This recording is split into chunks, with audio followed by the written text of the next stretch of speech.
ओम शांति। आज 30 जुलाई 2024 के साकार बाप दादा के मधुर महावाक्य। बाबा ने कहा, मीठे बच्चे, दुख हरता सुख करता एक बाप है, वही तुम्हारे सब दुख दूर करते हैं। मनुष्य किसी के दुख दूर कर नहीं सकते। प्रश्न, विश्व में अशांति का कारण क्या है? शांति स्थापन कैसे होगी? उत्तर, विश्व में अशांति का कारण है अनेकानेक धर्म। कलयुग के अंत में जब अनेकता है तब अशांति है। बाप आकर एक सत धर्म की स्थापना करते हैं, वहाँ शांति हो जाती है। तुम समझ सकते हो कि इन लक्ष्मी नारायण के राज्य में शांति थी, पवित्र धर्म, पवित्र कर्म था। कल्याणकारी बाप फिर से वह नई दुनिया बना रहे हैं, उसमें अशांति का नाम नहीं। ओम शांति। रूहानी बाप बैठ रूहानी बच्चों को समझाते हैं। रूहानी बाप को ही ज्ञान का सागर कहा जाता है। यह तो बच्चों को समझाया है। बॉम्बे में भी बहुत सोशल वर्कर्स हैं, उनकी मीटिंग होती रहती है। बॉम्बे में खास जहां मीटिंग करते हैं उसका नाम है भारतीय विद्या भवन। अब विद्या होती है दो प्रकार की। एक है जिस्मानी विद्या, जो स्कूलों कॉलेजों में दी जाती है। अब उसको विद्या भवन कहते हैं, जरूर वहाँ कोई दूसरी चीज़ है। अब विद्या किसको कहा जाता है यह तो मनुष्य जानते ही नहीं। यह तो रूहानी विद्या भवन होना चाहिए।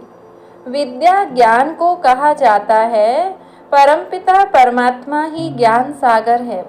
श्री कृष्ण को ज्ञान का सागर नहीं कहेंगे। शिव बाबा की महिमा अलग, श्री कृष्ण की महिमा अलग है। भारतवासी मूंझ पड़े हैं। गीता का भगवान श्री कृष्ण को समझ बैठे हैं तो विद्या भवन आदि खोलते रहते हैं, समझते कुछ भी नहीं। विद्या है गीता का ज्ञान।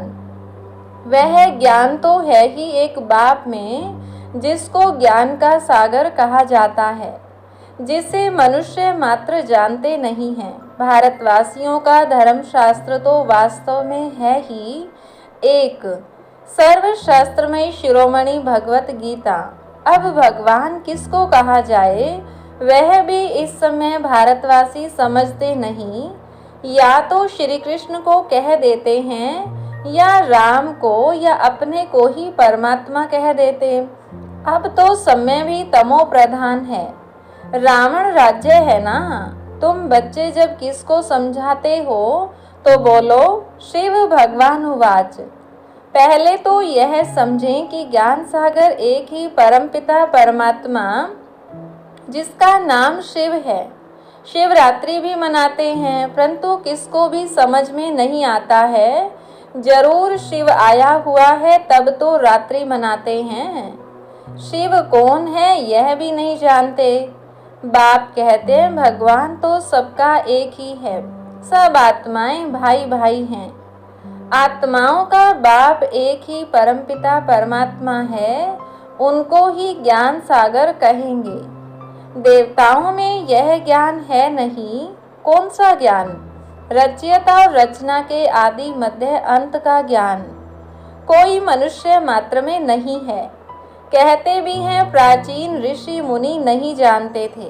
प्राचीन का अर्थ नहीं जानते। सतयुग त्रेता हुआ प्राचीन, सतयुग है नई दुनिया। वहाँ तो ऋषि मुनि थे ही नहीं। यह ऋषि मुनि आदि सब बाद में आए हैं। वह भी इस ज्ञान को नहीं जानते, नेति नेति कह देते हैं। वही जानते नहीं तो भारतवासी जो अभी तमोगुणी हो गए हैं वह कैसे जान सकते। इस समय साइंस का घमंड भी कितना है। इस साइंस द्वारा समझते हैं भारत स्वर्ग बन गया है। इसको माया का पोंप कहा जाता है। फॉल ऑफ पोंप का एक नाटक भी है। कहते भी हैं इस समय भारत का पतन है। सतयुग में उत्थान है, अब पतन है। यह कोई स्वर्ग थोड़ा ही है, यह तो माया का पोंप है। इनको खत्म होना ही है। मनुष्य समझते हैं विमान हैं, बड़े बड़े महल, बिजलियां हैं, यही स्वर्ग है।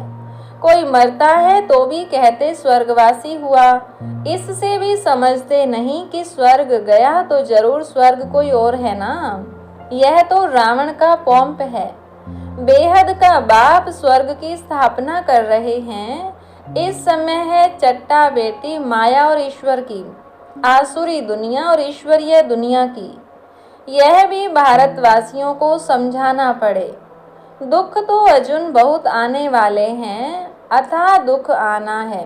स्वर्ग तो होता ही है सतयुग में, कलयुग में हो न सके यह भी किसको पता नहीं। पुरुषोत्तम संगम युग किसको कहा जाता है यह भी बाप समझाते हैं। ज्ञान है दिन, भक्ति है रात, अंधियारे में धक्के खाते रहते हैं।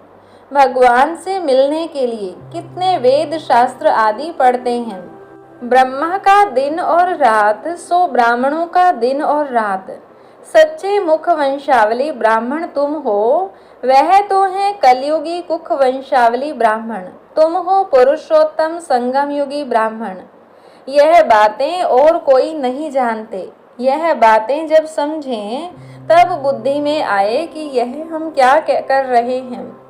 भारत सतो प्रधान था, जिसको ही स्वर्ग कहा जाता है, तो जरूर यह नरक है। तब तो नरक से स्वर्ग में जाते हैं। वहाँ शांति भी है, सुख भी है। लक्ष्मी नारायण का राज्य है ना। तुम समझा सकते हो मनुष्यों की वृद्धि कैसे कम हो सकती है, अशांति कैसे कम हो सकती है।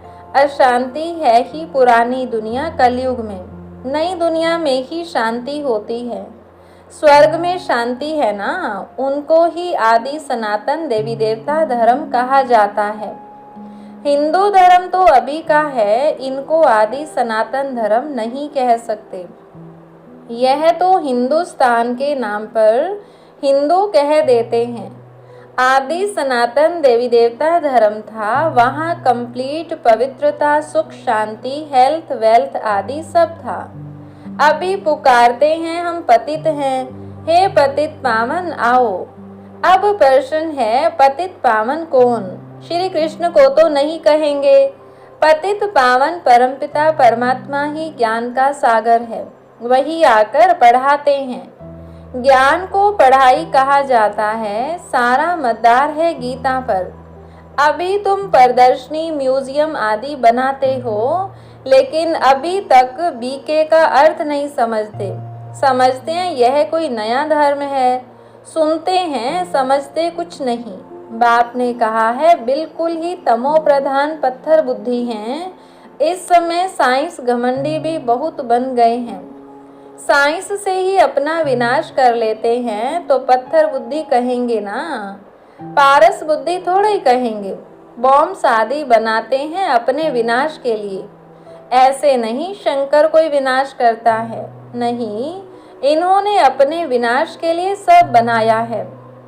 परंतु तमो प्रधान पत्थर बुद्धि समझते नहीं हैं। जो कुछ बनाते हैं इस पुरानी सृष्टि के विनाश के लिए।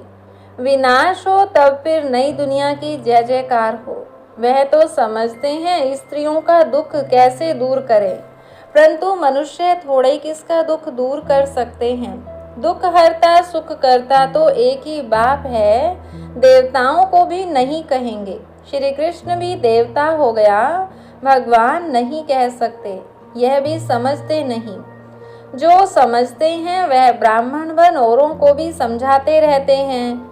जो राज्य पद के अथवा आदि सनातन देवता धर्म के हैं वह निकल आते हैं। लक्ष्मी नारायण स्वर्ग के मालिक कैसे बने, क्या कर्म किया जो विश्व के मालिक बने। इस समय कलयुग अंत में तो अनेक धर्म हैं तो अशांति है। नई दुनिया में ऐसे थोड़ा ही होता है। अभी यह है संगम युग, जबकि बाप आकर राजयोग सिखलाते हैं। बाप ही कर्म अकर्म विकर्म की नॉलेज सुनाते हैं। आत्मा शरीर लेकर कर्म करने आती है। सतयुग में जो कर्म करते वह अकर्म हो जाते हैं। वहाँ विकर्म होता नहीं, दुख होता ही नहीं। कर्म अकर्म विकर्म की गति बाप ही आकर अंत में सुनाते हैं। मैं इनके बहुत जन्मों के अंत के भी अंत में आता हूँ, इस रथ में प्रवेश करता हूँ। अकाल मूरत आत्मा का यह रथ है। सिर्फ एक अमृतसर में नहीं, सभी मनुष्यों का अकाल तख्त है। आत्मा अकाल मूरत है, यह शरीर बोलता चलता है।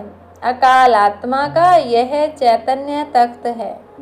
अकाल मूरत तो सभी हैं, बाकी शरीर को काल खा जाता है।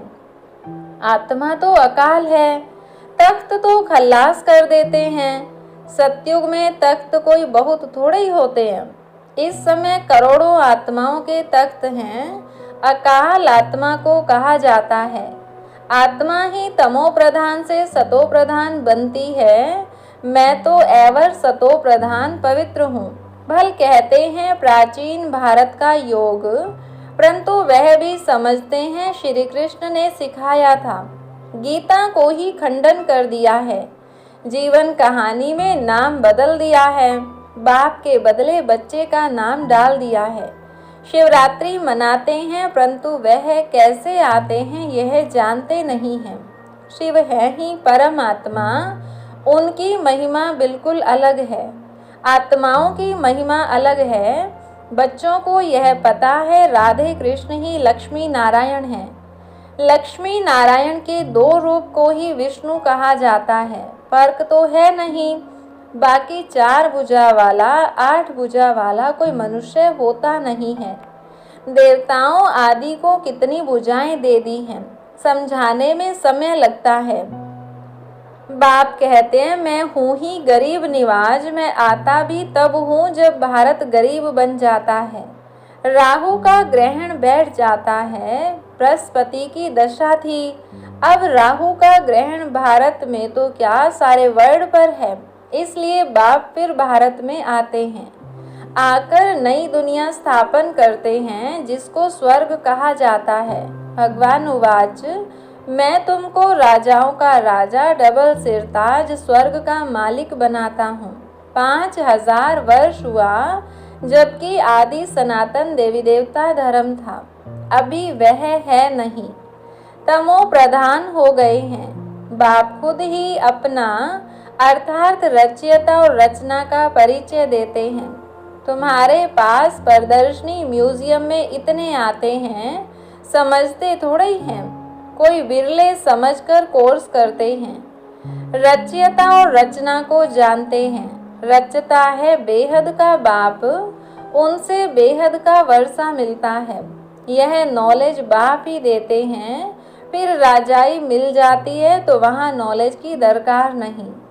सदगति कहा जाता है नई दुनिया स्वर्ग को, दुर्गति कहा जाता है पुरानी दुनिया नर्क को। बाप समझाते तो बहुत अच्छी तरह से हैं, बच्चों को भी ऐसे समझाना है। लक्ष्मी नारायण का चित्र दिखाना है। यह विश्व में शांति स्थापन हो रही है। आदि सनातन देवी देवता धर्म का फाउंडेशन है नहीं, जो बाप स्थापन कर रहे हैं। देवताओं का पवित्र धर्म पवित्र कर्म था, अभी यह है ही विशेष वर्ल्ड। नई दुनिया को कहा जाता है वाइसलेस वर्ल्ड, शिवालय। अब समझाना पड़े तो विचारों का कुछ कल्याण हो। बाप को ही कल्याणकारी कहा जाता है। वह आते ही हैं पुरुषोत्तम संगम युग पर। कल्याणकारी युग में कल्याणकारी बाप आकर सबका कल्याण करते हैं।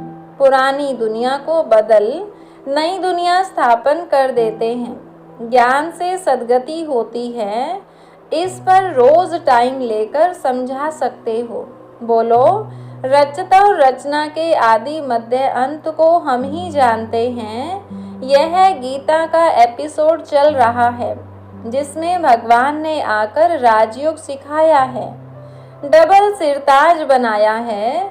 यह लक्ष्मी नारायण भी राजयोग से यह बने हैं। इस पुरुषोत्तम संगम युग पर बाप से राजयोग सीखते हैं। बाबा हर बात कितना सहज समझाते हैं। अच्छा, मीठे मीठे सिकिलदे बच्चों प्रति माता पिता बाप दादा का याद प्यार और गुड मॉर्निंग। रूहानी बाप की रूहानी बच्चों को नमस्ते।